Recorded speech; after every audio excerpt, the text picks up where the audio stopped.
Good morning, everybody. And I promised you today that I would share my Christmas tree with you. And I really want to know about your Christmas trees, what they look like, what colours you've got on them, if you have a Christmas tree, where you've got it in your house. Christmas trees are a really interesting tradition. Partly it links with the idea of evergreens being really, really special. And they do go back a long, long way in history, but it wasn't really until the Victorians that they became very popular. So that was only back in 1848, which is not that long ago, really.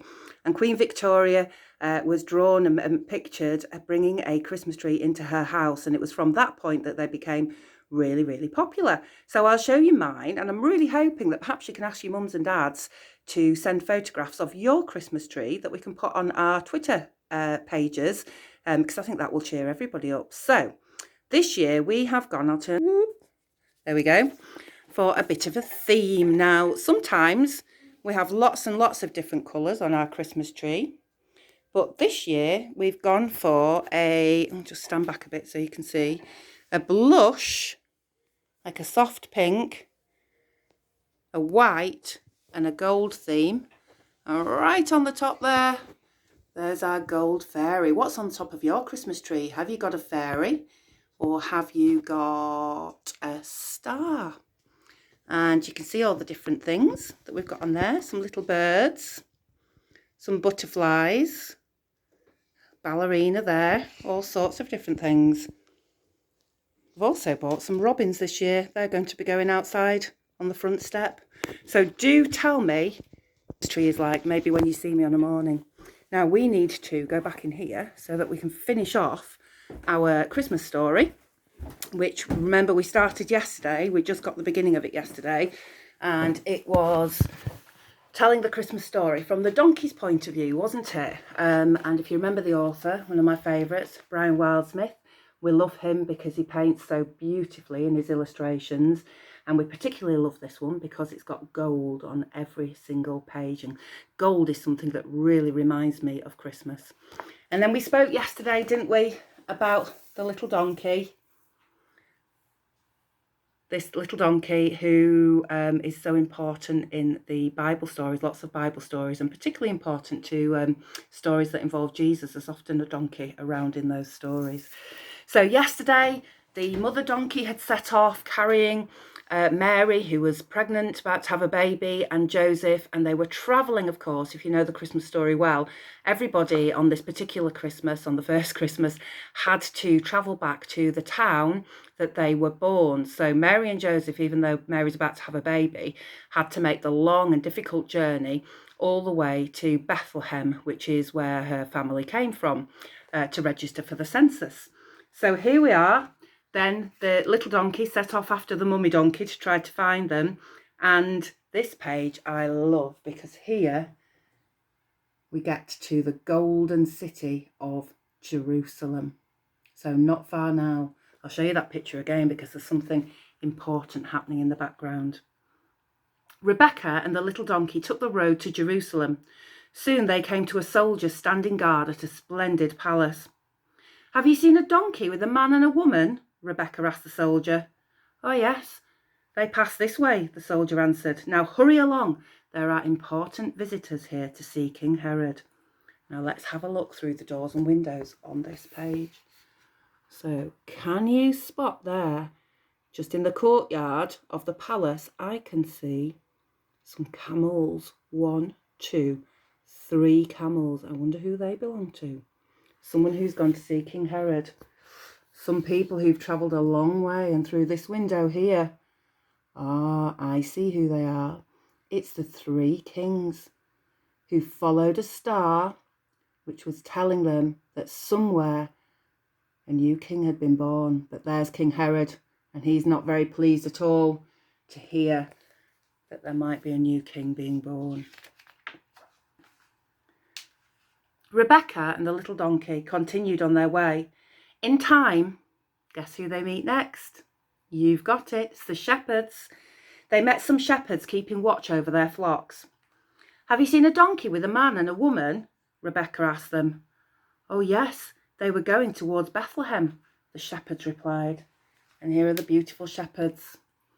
who've been looking after their sheep all night, keeping them safe in the fields, safe from wolves.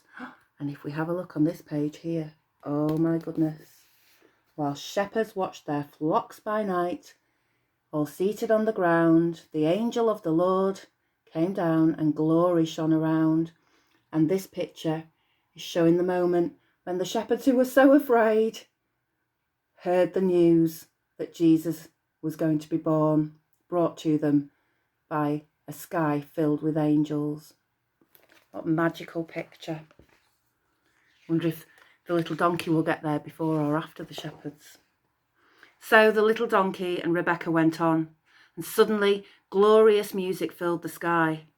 And then they saw a great star shining down on the little town of Bethlehem. So there we've got the angels telling the shepherds the good news.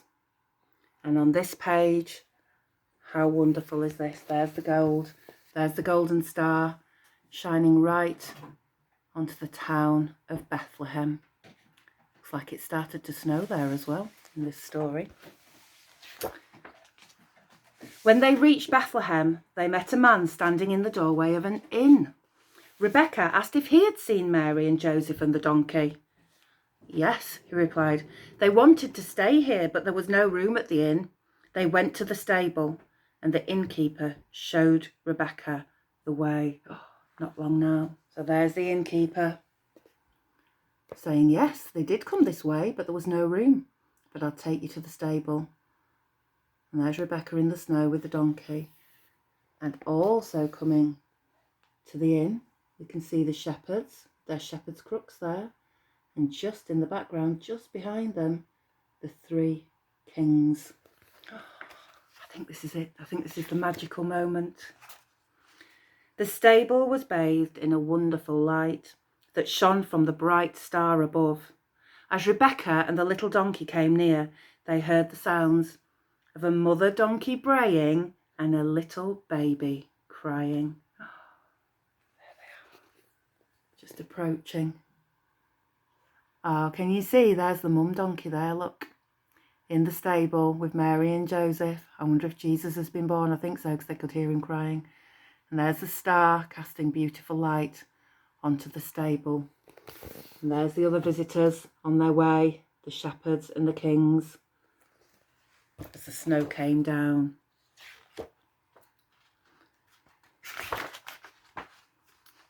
Rebecca and the little donkey entered the stable and saw Mary and Joseph and the mother donkey. And there, lying in a manger, was a newborn baby. What are you going to call him? Asked Rebecca. His name is Jesus, Mary replied. A beautiful picture. Can you see all the gold in the background at the stable? There's Mary and Joseph and the shepherds and the kings and little Rebecca. And there in the manger is baby Jesus. And there's the animals all gathered round, just like in the song Away in a Manger, isn't it? What a special time. Oh, I forgot to, did I show you that? Can you see, look, the mother donkey and the baby donkey have been reunited, which is rather lovely as well, isn't it? Here we go then, the end of the story. In the days that followed, the little donkey and his mother went with Mary and Joseph and the baby Jesus into Egypt. Do you remember? Because they found out that King Herod was looking for the baby Jesus and wanted to kill him, actually. And so I think they were told by angels to escape and to go to Egypt. And Rebecca rode home, not on the donkey, but on a king's camel. Wow, imagine that. There she is, riding home all the way back to Nazareth from Bethlehem on a king's camel. Bet that was quite a lumpy journey.